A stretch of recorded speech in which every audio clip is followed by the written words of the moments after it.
Good morning, Your Honor. Good morning, Madam Premier. Let us pray. God, our Creator, we give you thanks for the gift of this land, which many nations from time immemorial have tended, and which has given us all our life and belonging. We also give you thanks for the gift of the people who now call this place home, who come from many places, who speak many languages. This morning, we give you special thanks for the gift of government, for those individuals who have offered themselves to seek the common good, and for this new legislative season before us. Provide these, our leaders, with reminders each day of why they dedicate their lives to public service, and use that commitment to encourage and sustain their daily lives. Give them peace when their work takes them away from their homes, and be with their spouses, partners, and children, who also make sacrifices of missed hockey games, dance recitals, and Friday night movies. May their relationships be sustained from afar, and may they know the goodness of their sacrifices for the work of the common good of this province. We pray also for the staff who surround and support our government leaders, giving thanks for their dedication to public service and acknowledging the time they spend in dialogue, details, and decision-making. May all who serve in these halls prove themselves mindful of your gracious generosity, aware of their sober responsibilities, and may they be glad to do what is good and just and right each and every day. We ask you to bless the people of Alberta and this province with honest industry, truthful education, and an honorable way of life. We pray especially for the weak and the vulnerable, for those whose gifts are unrecognized or even despised. And we ask that we all who call this place home would be enabled to contribute to its life. Save us, we pray, from violence, discord, and confusion, from pride and arrogance, and from every evil course of action. Make us united in our diversity, compassionate in our speaking, and determined in our vocation to be your image bearers. Give those whom we have entrusted with the authority of government the spirit of wisdom, that there may be justice and peace in our land. And when times are prosperous, let our hearts be thankful, and in troubled times, do not let our trust in you fail. For life is short, and we have never too much time to gladden the hearts of those who are traveling with us. So be swift to love, and make haste to be kind, and may the God of peace bless and keep you this day. Amen.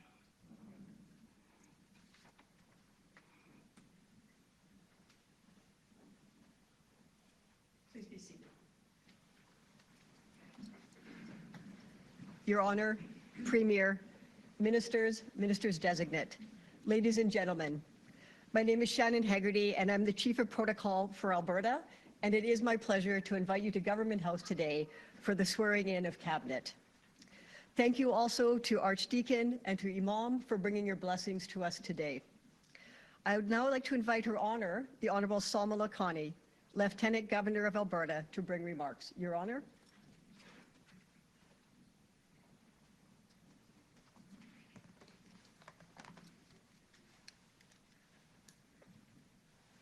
Thank you, Shannon. Good morning, everyone, and welcome to everyone, especially those who have traveled from outside Edmonton. And I'd like to extend a special welcome to Chief Whitney, who is the longest-serving chief of the Tsuut'ina Nation. Thank you for being here for this very special ceremony.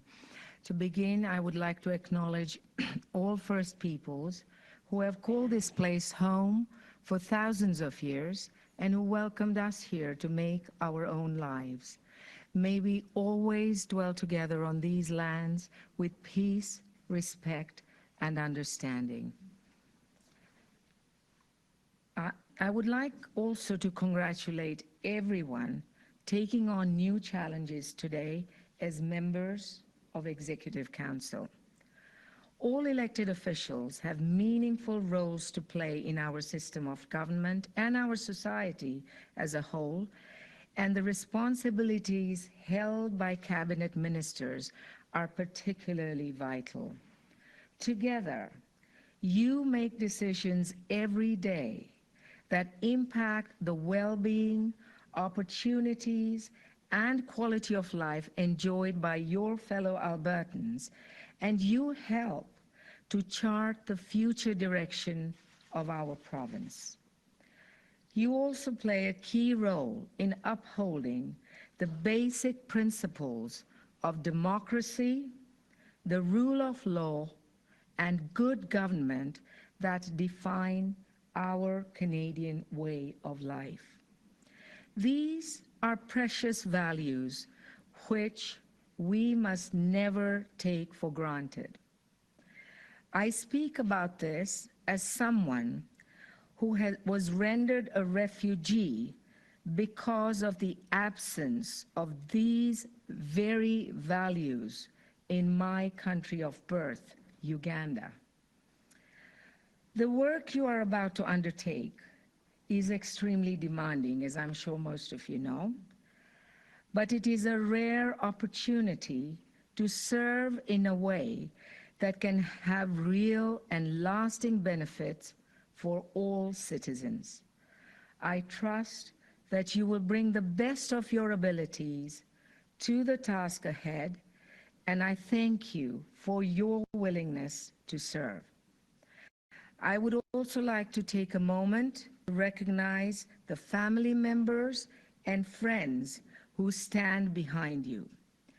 A cabinet minister's loved ones are often called upon to serve in their own ways, shouldering extra responsibilities at home and in the community, and dealing with stretches of time apart in order to support this important work.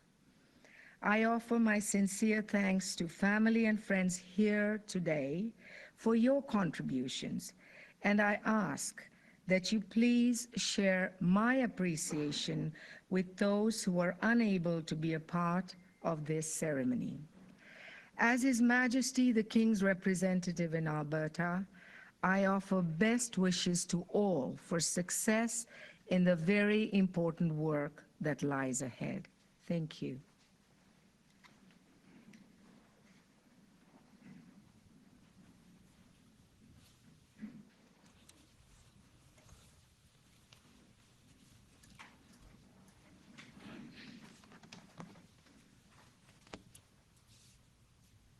I have a letter from the Premier recommending the members of Executive Council. I accept her recommendations. Premier, please now introduce the members of the Executive Council.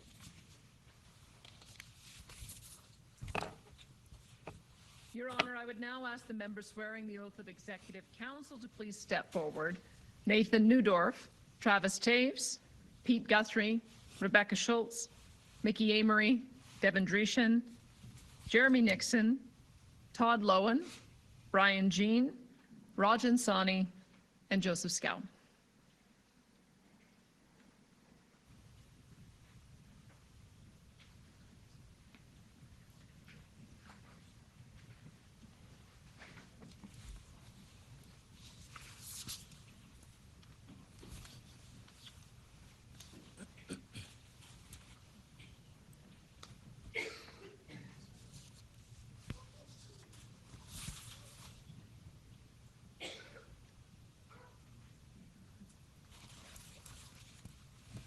I will now administer the oath of Executive Council to the new members. Members, please repeat, "So help me God," at the close of the oath.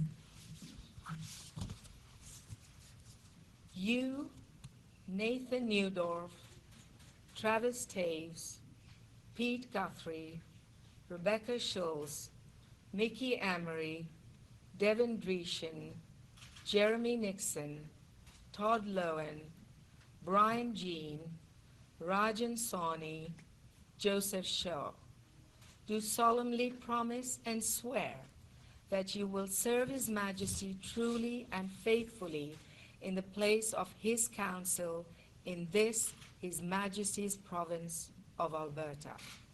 You will keep close and secret all such matters as shall be treated, debated, and resolved on in Executive Council, without publishing or disclosing the same or any part thereof by word, writing, or any otherwise to any person out of the same council, but to such only as be of the council. And yet, if any matter so propounded, treated, and debated in any such executive council shall touch any particular person sworn of the same council upon any such matter as shall in any wise concern their loyalty and fidelity to the King's Majesty, you will in no wise open the same to them, but keep it secret as you would from any person until the King's Majesty's pleasure be known in that behalf. You will in all things to be moved, treated, and debated in any such executive council, faithfully, honestly, and truly declare your mind and opinion to the honor and benefit of the King's Majesty and the good of his subjects, without partiality or exception of persons, in no wise forbearing so to do from any manner of respect, favor, love, need, displeasure, or dread of any person or persons whatsoever. In general, you will be vigilant, diligent, and circumspect in all your doings touching the King's Majesty's affairs. All which matters and things you will faithfully observe and keep as a good counselor ought to do to the utmost of your power, will, and discretion. So help me God. Okay.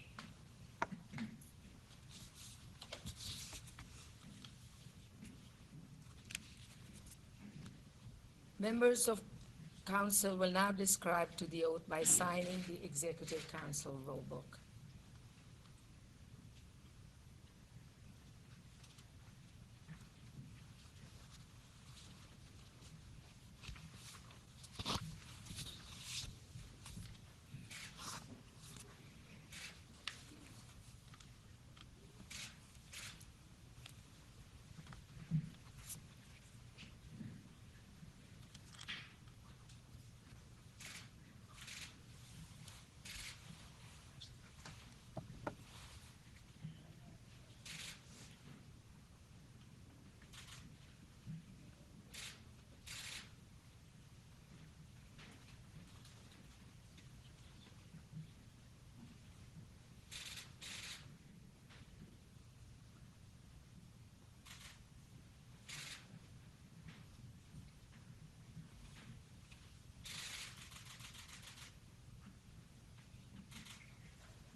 Your Honor, I will now call forward the Honorable Tyler Shandro to take the oath as Minister of Justice.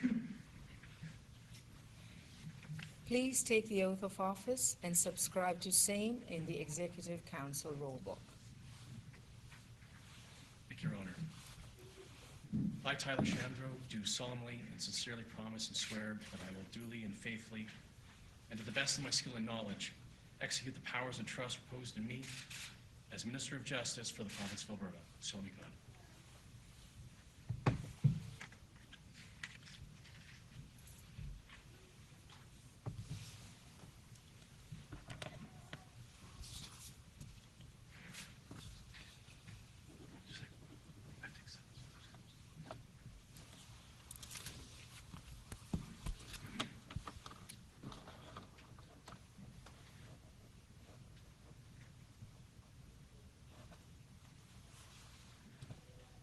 Thank you, Your Honor.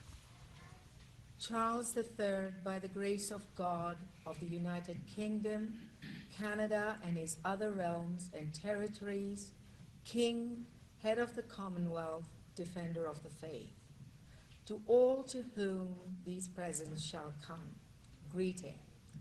Know ye that having confidence in the loyalty, integrity, and ability of the Honorable Tyler Stewart Shandro, KC ECA, of Calgary in the province of Alberta, I, under and by virtue of the power in me vested in that behalf, do appoint him, the said Honorable Tyler Stewart Shandro, to be Minister of Justice for the province of Alberta, to have and to hold with all and every the powers, privileges, authority, and advantages to the said office of Minister of Justice by right and by law appertaining.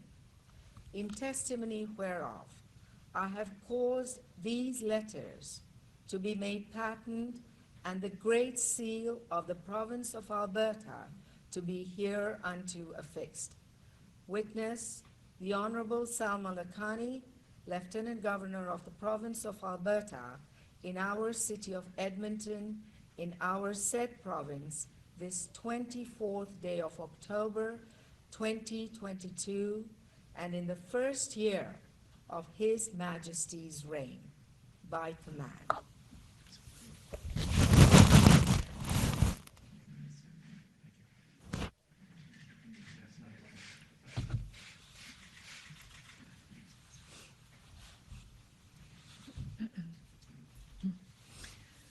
The Honorable Kalichi Madu, please step forward and take the oath as Deputy Premier and Minister of Skilled Trades and Professions.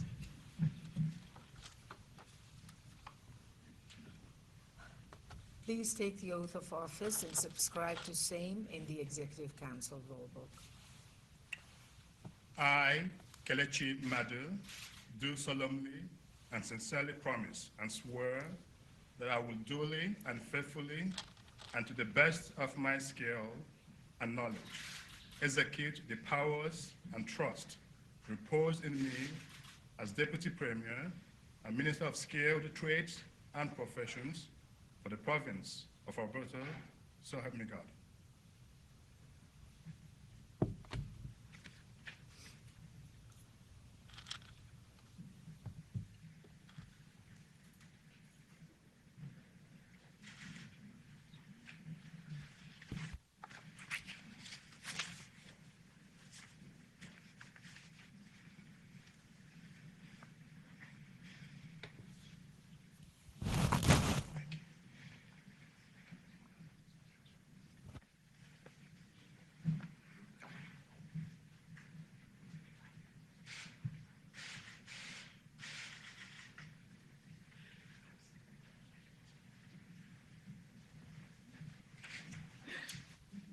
The Honorable Nathan Neudorf, please step forward and take the oath as Deputy Premier and Minister of Infrastructure. Please take the oath of office and subscribe to the same in the Executive Council roll book. Thank you.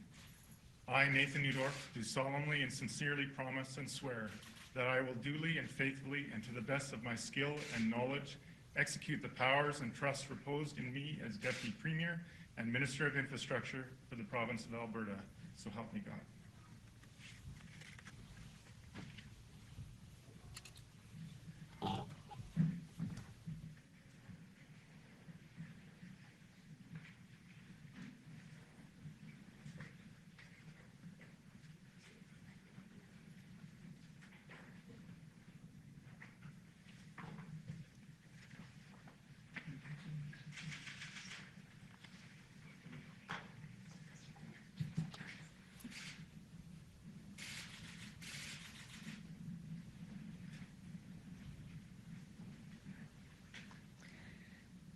The Honorable Travis Taves, please step forward and take the oath as President of Treasury Board and Minister of Finance.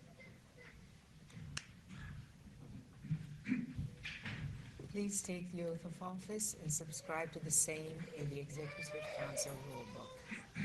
I, Travis Taves, do solemnly and sincerely promise and swear that I will duly and faithfully and to best of my skill and knowledge execute the powers and trusts reposed in me as President of the Treasury Board and Minister of Finance for the province of Alberta, so help me God.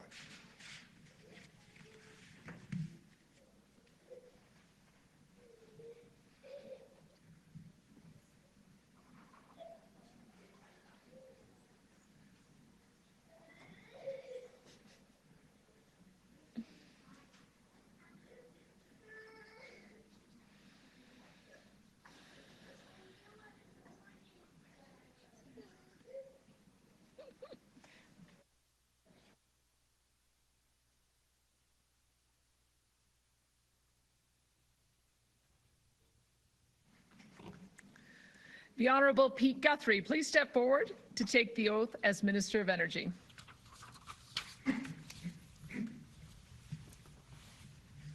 Please take the oath of office and subscribe to the same in the Executive Council rulebook. I, Pete Guthrie, do solemnly and sincerely promise and swear that I will duly and faithfully, and to the best of my skills and knowledge, execute the powers and trust reposed in me as Minister of Energy for the province of Alberta, so help me God.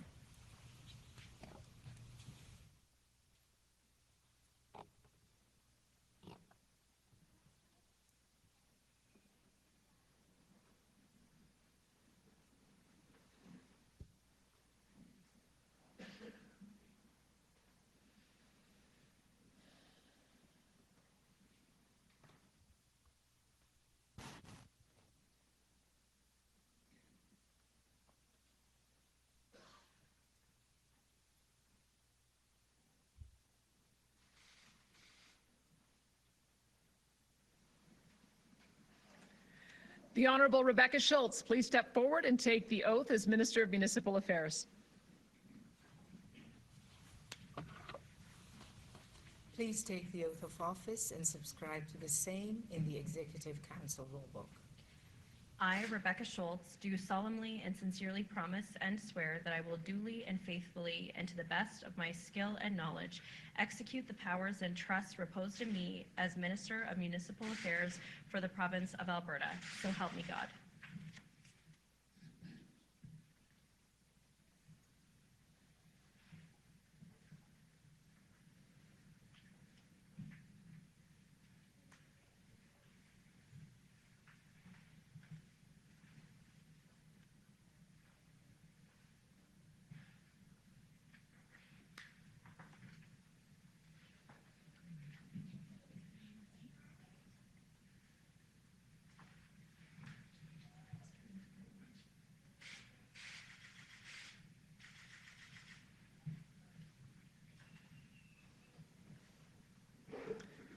The Honorable Nate Horner, please step forward to take the oath as Minister of Agriculture and Irrigation.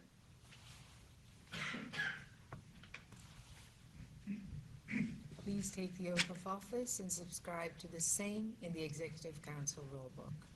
I, Nate Horner, do solemnly and sincerely promise and swear that I will duly and faithfully, and to the best of my skill and knowledge, execute the powers and trusts reposed in me as Minister of Agriculture and Irrigation for the province of Alberta. So help me God.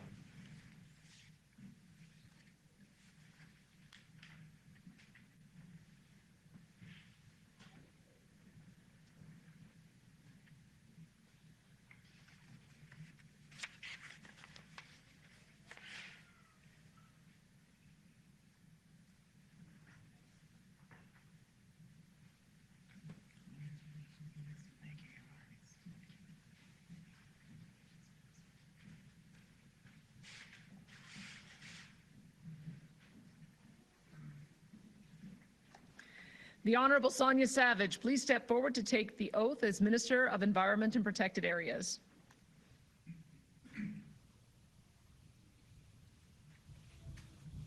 Please take the oath of office and subscribe to the same in the Executive Council rulebook. I, Sonia Savage, do solemnly and sincerely promise and swear that I will duly and faithfully and to the best of my skill and knowledge execute the powers and trusts reposed in me as Minister of Environment and Protected Areas for the province of Alberta. So help me God.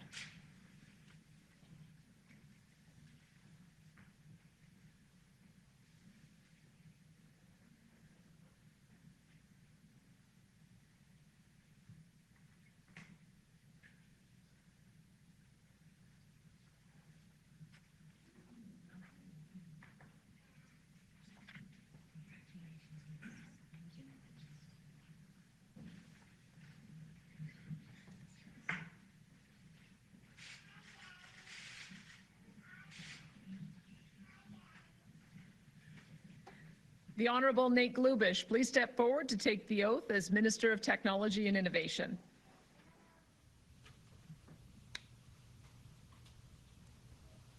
Please take the oath of office and subscribe to the same in the Executive Council rulebook. I, Nate Glubish, do solemnly and sincerely promise and swear that I will duly and faithfully and to the best of my skill and knowledge execute the powers and trusts reposed in me as Minister of Technology and Innovation for the province of Alberta. So help me God.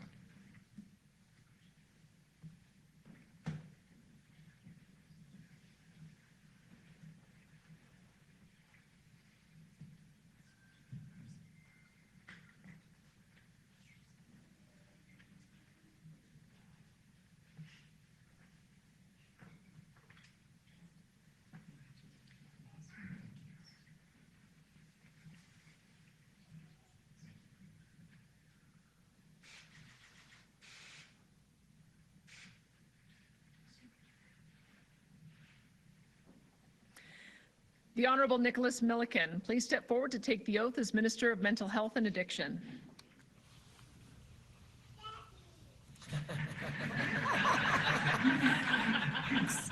Wonderful. Please take the oath of office and subscribe to the same in the Executive Council rulebook. I, Nicholas Milliken, do solemnly and sincerely promise and swear that I will duly and faithfully and to the best of my skill and knowledge execute the powers and trusts reposed in me as Minister of Mental Health and Addiction for the province of Alberta. So help me God.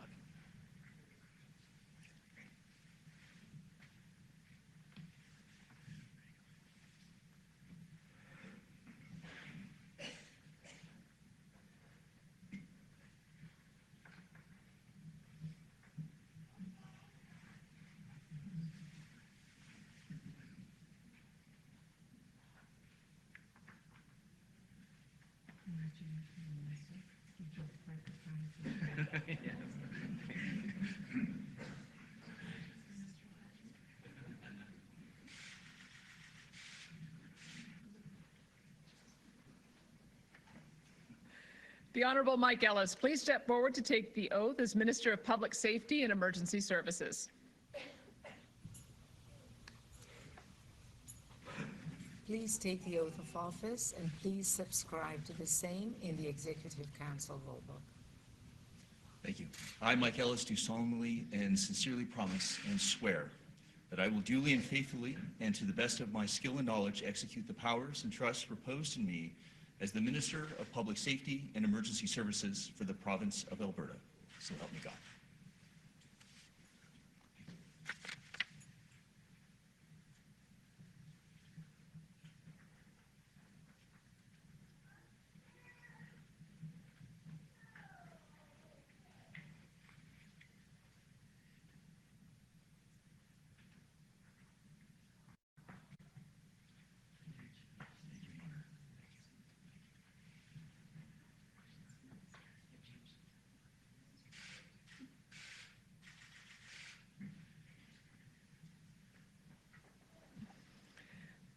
The Honorable Dale Nally, please step forward to take the oath as Minister of Service Alberta and Red Tape Reduction.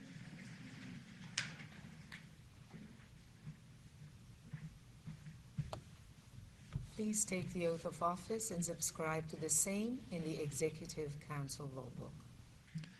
I, Dale Nally, do solemnly and sincerely promise and swear that I will duly and faithfully and to the best of my skill and knowledge execute the powers and trusts reposed in me as the Minister of Service Alberta and Red Tape Reduction for the province of Alberta.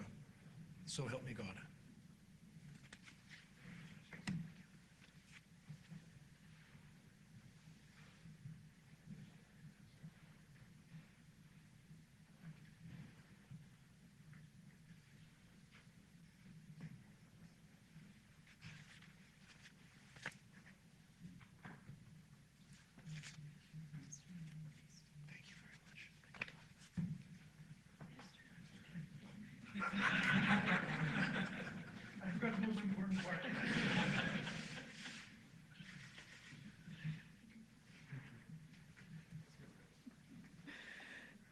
The Honorable Jason Luan, please step forward to take the oath as Minister of Culture.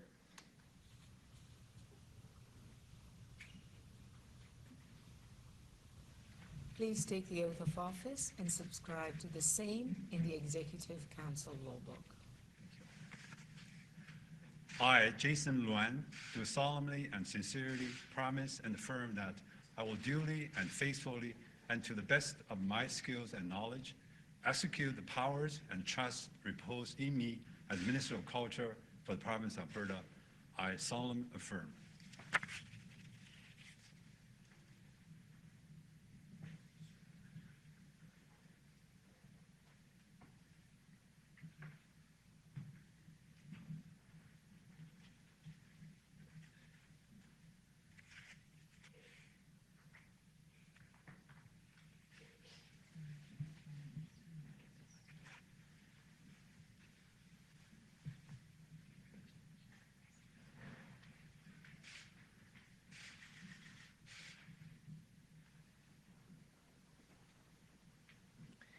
The Honorable Matt Jones, please step forward to take the oath as Minister of Affordability and Utilities.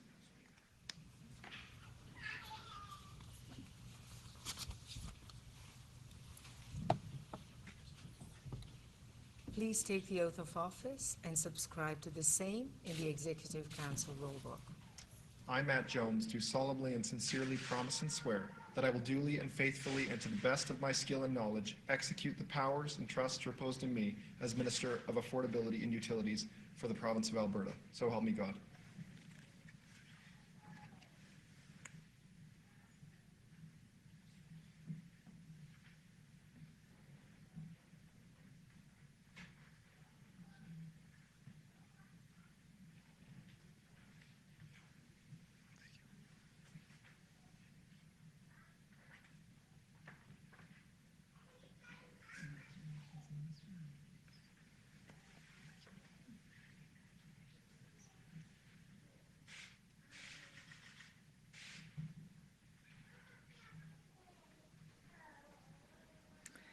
The Honorable Mickey Amory, please step forward to take the oath as Minister of Children's Services.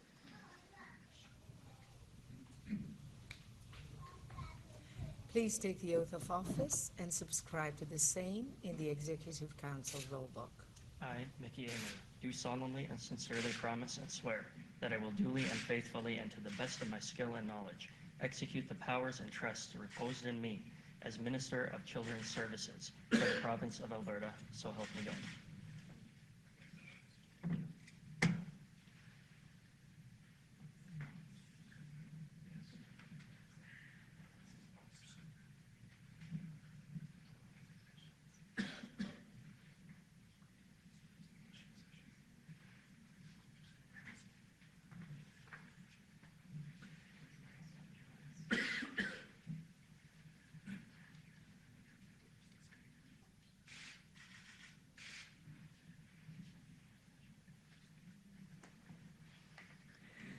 The Honorable Devin Dreeshen, please step forward to take the oath as Minister of Transportation and Economic Corridors.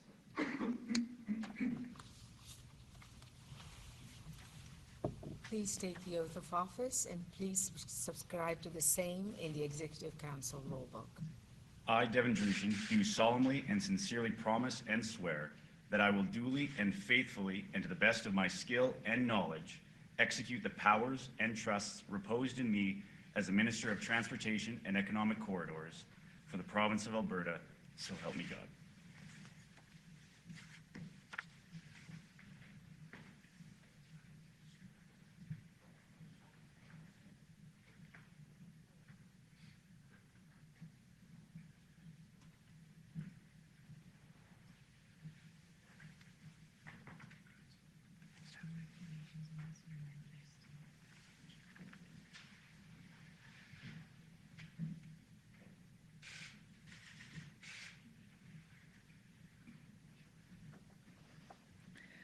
The Honorable Jeremy Nixon, please step forward to take the oath of office as Minister of Seniors, Community, and Social Services.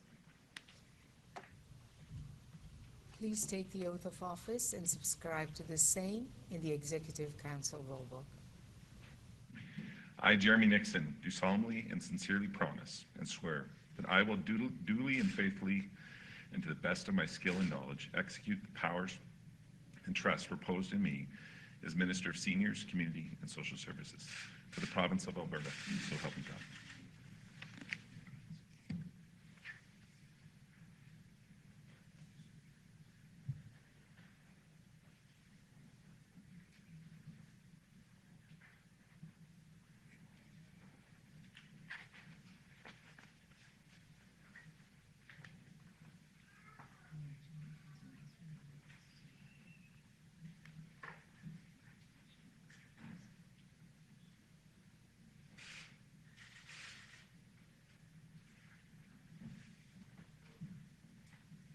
The Honorable Todd Lowen, please step forward to take the oath as Minister of Forestry, Parks, and Tourism.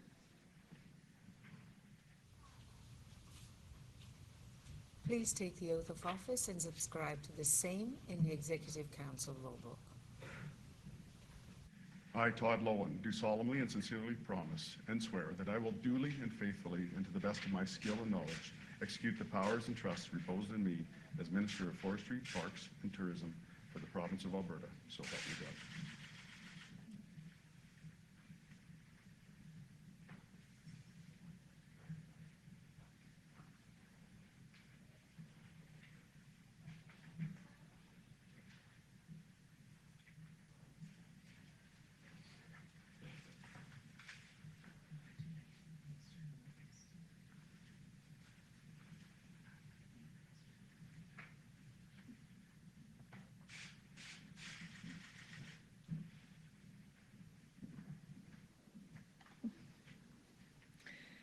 The Honorable Brian Jean, please step forward to take the oath as Minister of Jobs, Economy, and Northern Development.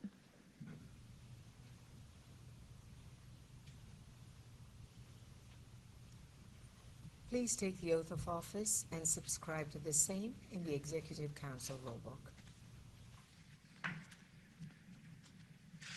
I, Brian Jean, do solemnly and sincerely promise and swear that I will duly and faithfully and to the best of my skill and knowledge execute the powers and trusts reposed in me as Minister of Jobs, Economy, and Northern Development for the province of Alberta.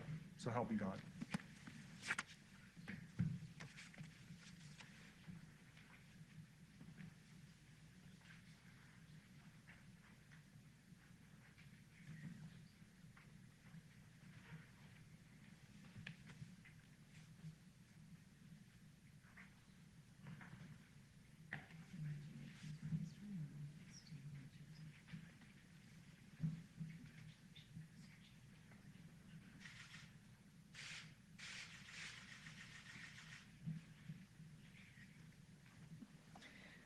The Honorable Rajan Sani, please step forward to take the oath as Minister of Trade, Immigration, and Multiculturalism.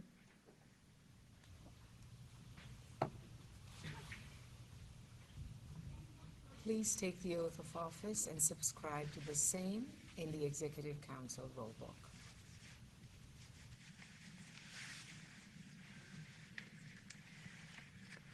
I, Rajan Sani, do solemnly and sincerely promise and swear that I will duly and faithfully and to the best of my skill and knowledge execute the powers and trusts reposed in me as the Minister of Trade, Immigration, and Multiculturalism for the province of Alberta. So help me God.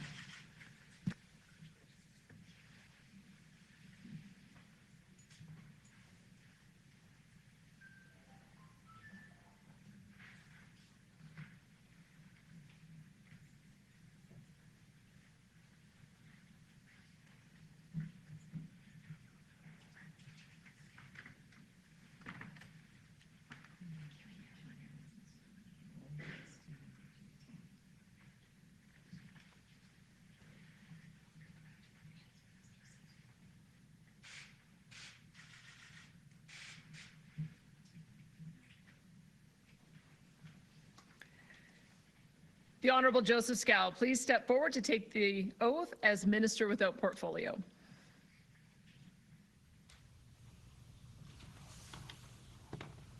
Please take the oath of office and subscribe to the same in the Executive Council roll book. I, Joseph Scow, do solemnly and sincerely promise and swear that I will duly and faithfully, and to the best of my skill and knowledge, execute the powers and trust reposed in me as Minister without portfolio for the province of Alberta. So help me God.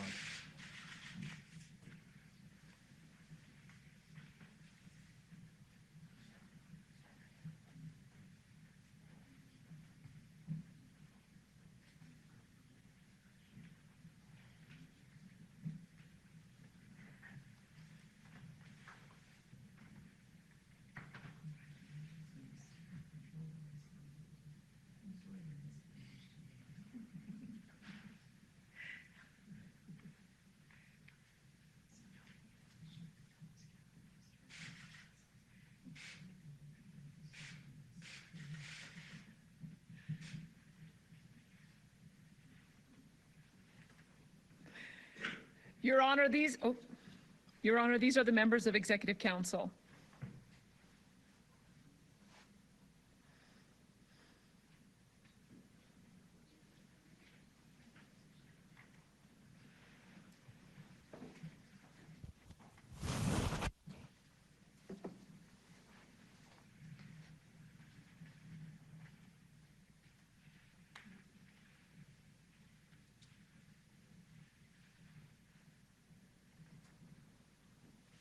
Congratulations. Premier, if I may ask, if you could please bring some remarks on behalf of Albertans. Thank you. Your Honor, fellow ministers, Chief Whitney, Iman Hammoud, and Archdeacon Oliver, ladies and gentlemen, thank you for joining us today as we continue to do the business of Albertans. The work we face and undertake in the coming months is critical. Albertans are facing significant headwinds: record inflation, rising energy costs, geopolitical instability, and a healthcare system under tremendous strain. These are the challenges facing Albertans every day in our great province. Challenges compounded by a federal government that does not see our province as a senior partner in Confederation. To my cabinet colleagues, we do not have time to waste. In the coming days, you will receive your mandate letters.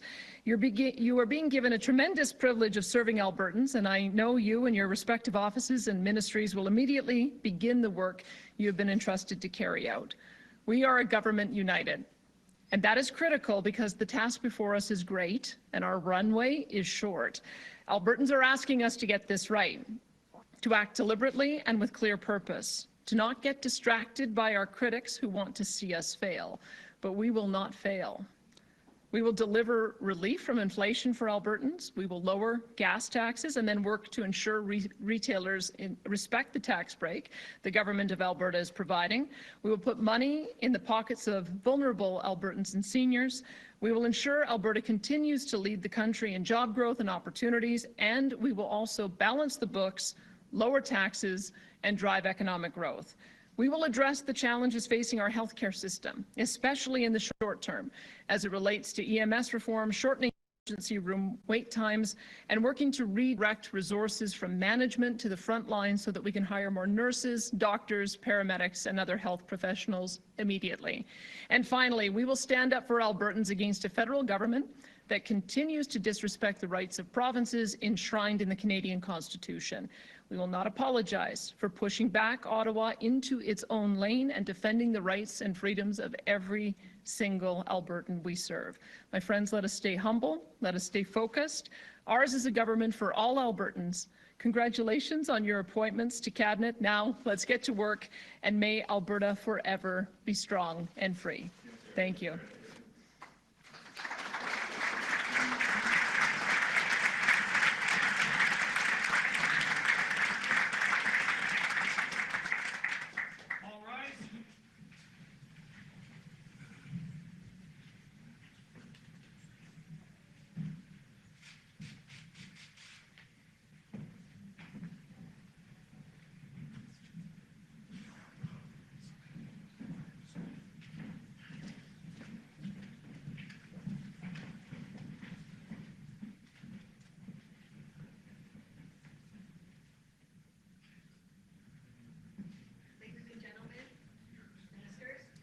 you for being part of today's ceremony. Thank you also to Carrie Zwicker, who was our harpist this morning, playing the Viceregal Salute and the National Anthem. I'd ask now that guests, if you please make your way to the second floor. Cabinet ministers and Premier are going to do media availability, and then they will be up to join you shortly. So thank you again for attending, and I wish you the best today. Congratulations again, Minister.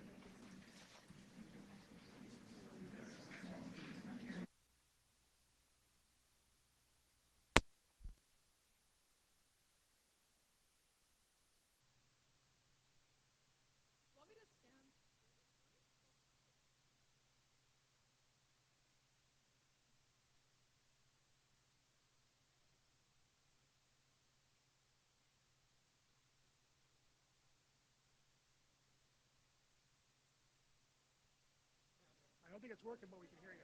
You can hear me? Okay. All right, welcome everybody. We're going to change things up a little bit today. We're going to take 3 questions from the floor and then take 3 questions from the people that have called in. After that, we will reassess. The cabinet does have a meeting right away, so let's get started so we can get as many questions as we can. First question, Dean, go ahead. Okay, thanks. Morning.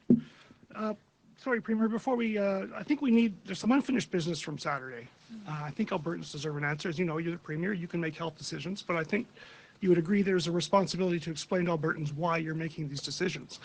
WEF, it's not clickbait, Premier, it's not entertainment, it's actually a health policy decision that you announced on Western Standard on Friday. AHS confirms there is a deal with WEF. It's very minor, it's an information sharing deal, but it does exist. And you're saying we are going to cancel that and not have anything to do with WEF. Policy decision. So, sorry, I had to write this down because it was that. What concerns do you have then with WEF? And is it because you accept the online conspiracy theory that WEF is a front for a global cabal of world leaders bent on using the pandemic to destroy capitalism and install a socialist dysfunctional dystopia? And I'm sorry if I didn't get the whole theory correct. Look, I think that we should be taking our healthcare advice from Alberta healthcare expertise, and that is what we should be focused on doing. I'm going to continue working with frontline professionals to solve the problems that we have here. And the problems that we have here are related to emergency services, ambulances, our emergency rooms, as well as the inability to get surgical initiatives at our rural hospitals. That's the advice I want to be taking right now, and that's the focus that I want to have. And all the expertise we need for that is right here in Alberta. Where then, Premier, you still haven't answered the question, Premier. You do not want to have anything to do with the WEF, and you have a well-documented appetite for alternative media sources. So if you're not going to answer the question, and you haven't done so now a 3rd time, the question is, why won't Danielle Smith answer that question? And I'll put it to you, Premier. I think Premier, I have, I'll put it to you Dean. that you believe this theory, and I think it matters that you explain whether or not you believe this WEF theory, because it looks like you're actually basing health policy based on it. I think it makes sense to make health decisions based on health experts.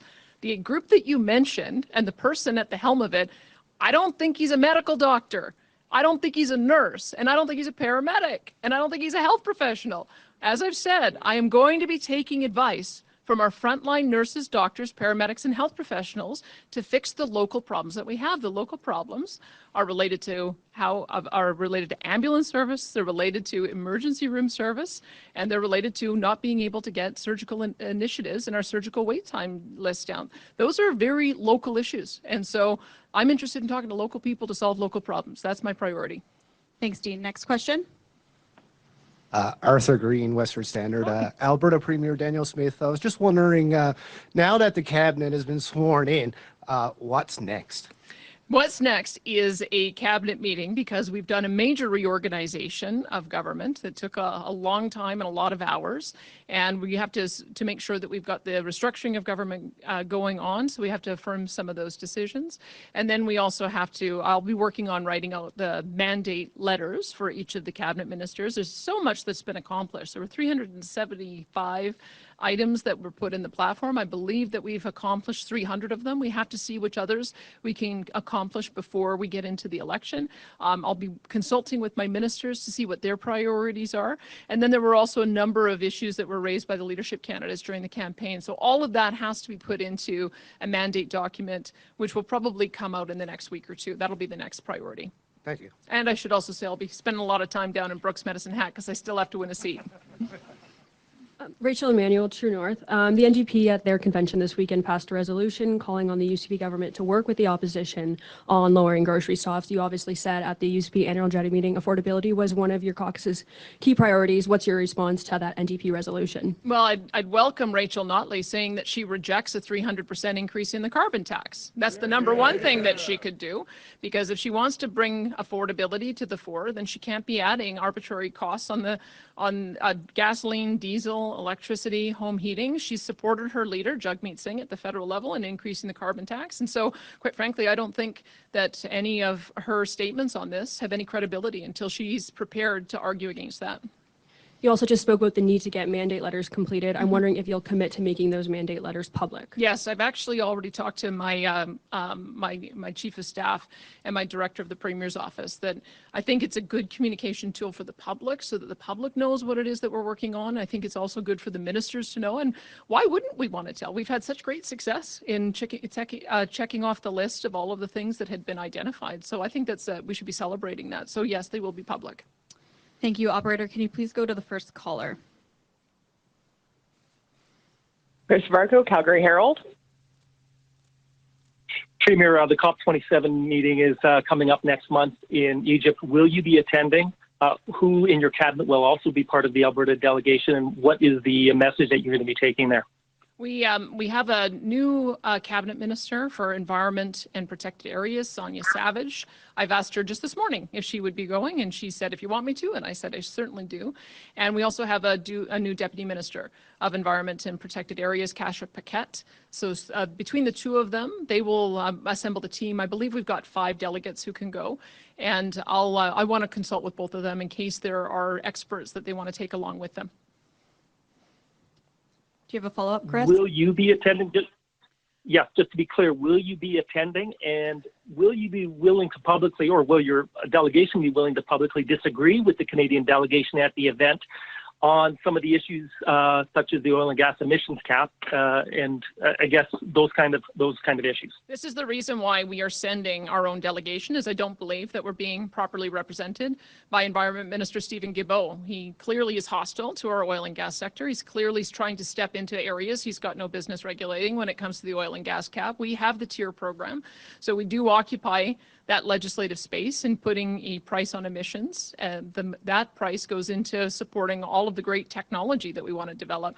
I also fear that the federal minister is not as enthusiastic about all forms of hydrogen as we are, and we want to make sure that our hydrogen with carbon capture, that the world knows that we're prepared to be moving forward aggressively on that. And we also want to be able to talk with the German delegation about how we might be able to get Alberta LNG into their market on a long-term basis. So I just think that the federal government and Stephen Guilbeault in particular has demonstrated he's not the advocate that we need for Alberta. So we will be sending a delegation who can. I have to consult with my team, and I do have to consult with Minister Savage and her deputy minister. If there are better people there to put the message forward, I certainly want to be able to get their input on that. At the moment, I'm not planning on going, but I think we'll be in very, very good hands with Minister Savage. Operator, can you please put through the next caller? Dave Kaiser, CTV. Hi. Good morning, Premier. You've spoken in the past about how government's too large and how you need to cut red tape now that you're Premier. So I'm just wondering, your cabinet's more than double the size of the NDP's when they were in power and still larger than Jason Kenney's. So I'm just wondering if your views on having a large government have changed since then. I think you have to look at what's happening at the departmental level. The size of government is at the level of the department and the public service that I'm most concerned about. This really is a restructuring, and quite frankly, we need to have a serious focus on all of the areas that will allow us to diversify the economy. I feel like over the years, there've been a number of areas that have just been smooshed into other ministries and not given the attention they deserve. It's why forestry and parks is in a separate area with tourism. It's also the reason why technology has been pulled out as a separate ministry. You'll see as well agriculture has a firm focus, so we can stay focused on that particular area. Obviously, energy, I needed to bring that department back together so that our minister, Pete Guthrie, can focus both on oil sands as well as conventional oil and gas. So there is a reason why I felt it was important to have additional ministries, because they're going to be really important economic drivers, and they all deserve specialized attention. But I think the proof will be in looking at the full-time equivalents across the entire public service. And we have an intention to make sure that that is where we're finding our cost savings. It requires additional dedicated support of ministers and their teams to make sure that we can find those cost savings. And that's what we're looking forward to doing over the coming months. Safe, do you have a Generally, follow-up? Premier, when you restructure, Premier, when you restructure, you consolidate things, make sure they're working efficiently. Here, like I said, you seem to have added more ministries. And when you talk about cost savings, obviously, MLAs receive more money for running a ministry. You've also seemed to have gotten rid of the Ministry of Labor, which has seen some backlash. I mean, all this really seems like is you're sending a message that you're rewarding MLAs who supported you and essentially trying to buy the loyalty of those that didn't. Well, I disagree. One of the things I would say is Alberta Health Services is an example of the disaster you get into when you think that you can centralize and just have a single authority. I have a different worldview. I believe that dedicated focus on a particular area and decentralization is the way that you get the efficiencies that you're seeking. If you centralize too much, then you leave the power in the hands of civil servants to make the decisions, and I want my ministers to be empowered to be able to make decisions in their departments. So I would say judge us by the overall size of government, looking at full-time equivalents. And in fact, you can tell those who are suggesting we don't have a Minister of Labor, we actually have two. We've got Minister Madhu, who's not only my Deputy Premier, but he's also going to have a special focus on skilled trades and professions, which I think is an area that doesn't really have the focus that it needs to. I'm hearing from our Skills for Jobs Task Force that we don't have people getting into the trades until on average age 27. We only have a very small number of people who have signed up for the RAP program in K-12 education. We've got skilled shortages everywhere, and we also know that we need to build out more robust trades training in the post-secondary. So that's one place that is focused. And then our Minister of Jobs, Economy and Northern Development, Brian Jean, is going to be taking over on that file. Jobs is another word for labor, and that's where the labor components of legislation are going to reside with OH&S employment standards. So we actually have two of our ministers who are going to be focused on that file. Thanks, Premier. And our final caller, please. Catherine Gregowski, Alberta Today. Hi, Premier. Thanks for taking my question. So one of the things you're doing to address the healthcare crisis, you've said you're going to basically get rid of the AHS management who made the decisions that they did. So if that does not fix the healthcare crisis, what is your next step? Well, you can ask me at that point, but I can tell you we had a very constructive conversation this weekend. Minister Jason Copping and I were going to have another 2-hour briefing today, and we are in alignment on the things that need to be done to address very urgently the issues that we know are going to make the most difference to patients. And the first one is getting our emergency medical services operating, our ambulance service, so that we do have an efficient way of getting people to hospital and onboarded at hospital. We also have a strategy for making sure once people are admitted into the emergency room, they get effective treatment rather than waiting for hours. And then we're going to be using our underutilized facilities to start developing enhanced surgical initiatives. I think you will see us move very quickly on those, and then we'll be able to reassess the next steps in the new year. Catherine, do you have a follow-up? Okay, I do. Kind of unrelated, but in your interview with the Western Standard last week, you touched on the public safety file, and maybe this is a mandate letter, but I'd like to kind of get some clarification. So when you talk about the fact that police are now responding largely to mental health calls. And you brought up the fact that there was a man in the throes of addiction who was killed by police. Is the intent to have police respond to these mental health calls? And if so, why not have social workers or those who are trained in de-escalation already take on that work? Why police? Well, I'm struck by the fact that in Calgary, there was a social worker who was killed by one of the people in her care.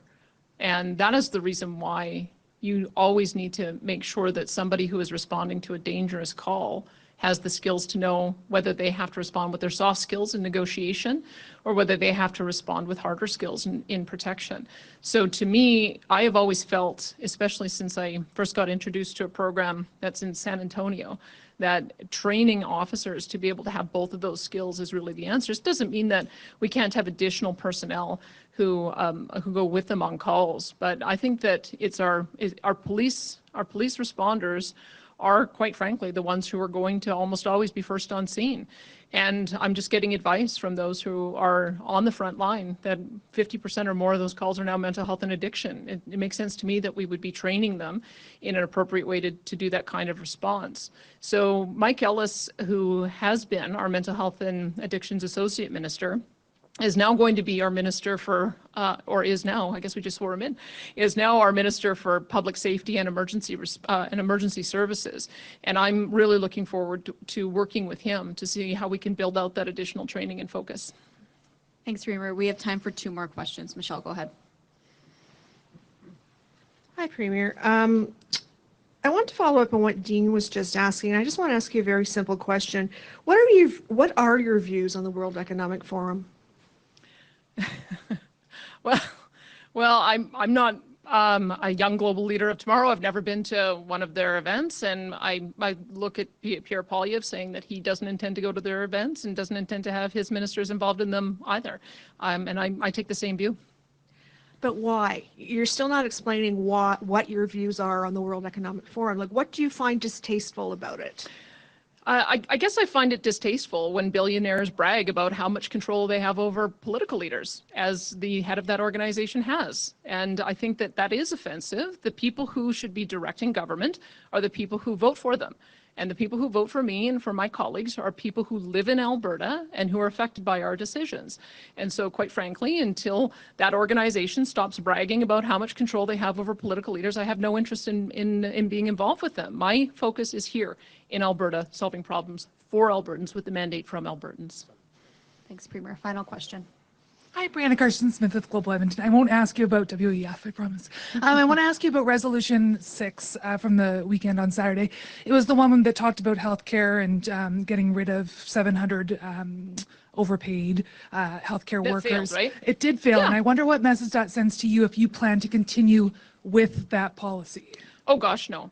I mean, I think we have to be making sure that we've got the best talent available, and I think having an arbitrary cap on what that price is, I think that we have to give the flexibility to our deputy minister to hire. But that being said, we also know where the problems are, and I understand the intent of the members who put that forward. They want us to reduce the middle management layers so that we can have more frontline doctors and nurses, paramedics, and other health professionals. So that's what I took from the debate on the weekend, is that when you have senior people, you do have to pay senior people at a level that allow them to take on that responsibility.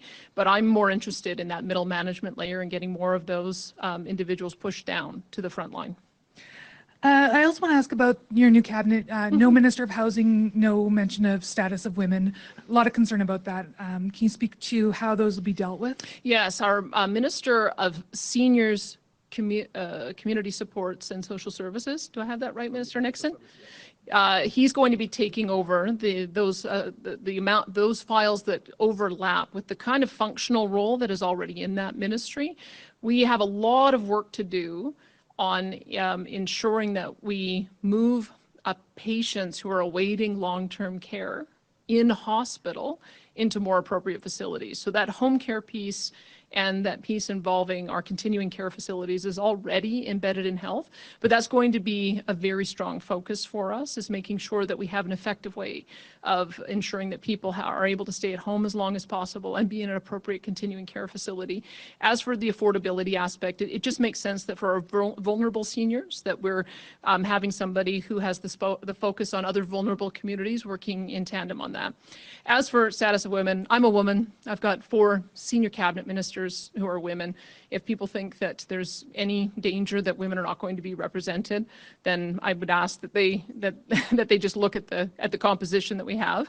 And in addition, I believe that Tanya Furr, as our parliamentary secretary for status of women, will be able to elevate any issues that I need to be aware of to me and one of my other cabinet ministers. And then the housing, sorry, just like homeless people as well. You didn't mention how that's going to be. It's the same department. So yeah, seniors, community and social supports, all of those are integrated into that. And I must say, like Minister Nixon has a long history of having been involved at Mustard Seed. I talked to him years ago about the role he played in helping to coordinate 10,000 volunteers to make sure that our homeless population had the supports that they need. I'm really excited and looking forward to seeing what he will do on that file, especially with the expertise that he has and all the work that we've already been doing on mental health and addiction. The government just recently announced $187 million to connect those aspects so that we can be having a focus on treatment that extends out to our homeless population. So I think we're going to do some amazing work. Thanks, Premier. Thank you, everybody. Thanks, everyone.